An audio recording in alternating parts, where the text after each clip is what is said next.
ইউনুস আলাইহিস সালাম নাম শুনেছেন কিনা? আমরা সবাই জানি তিনি মাছের পেটে ছিলেন। কেন ছিলেন এটা অনেকে জানি না। কেন?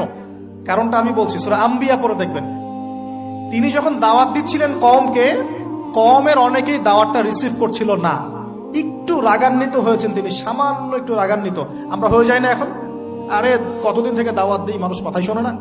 ইউনুস আলাইহিস সালাম একটু রাগান্বিত হয়ে ব্যাকওয়ার্ডে এসেছেন। আল্লাহ রাব্বুল আলামিন ধরে ফেলেছেন, তোমাকে তো আমি এই দায়িত্ব দিয়েছি আমার তাওহীদ প্রচার করার জন্য। কবুল কে করলো করলো না দেখার দরকার নাই। আল্লাহ পাক তাকে ওই পরীক্ষায় ফেলেছেন, 3 দিন 3 রাত মাছের পেটে। তখন তিনি কি দোয়া করছেন? লা ইলাহা ইল্লা আনতা সুবহানাকা ইন্নী কুনতু মিনাজ জালিমিন। আল্লাহ পাক বলছেন সূরা সফফাতের মধ্যে, তিনি যদি এই দোয়াটা না পড়তেন, লা লাবিসা ফি বাতনিহি ইলা ইয়াউমি ইউবআসুন, কিয়ামত পর্যন্ত তিনি মাছের পেটে থাকতেন। নাউজুবিল্লাহ।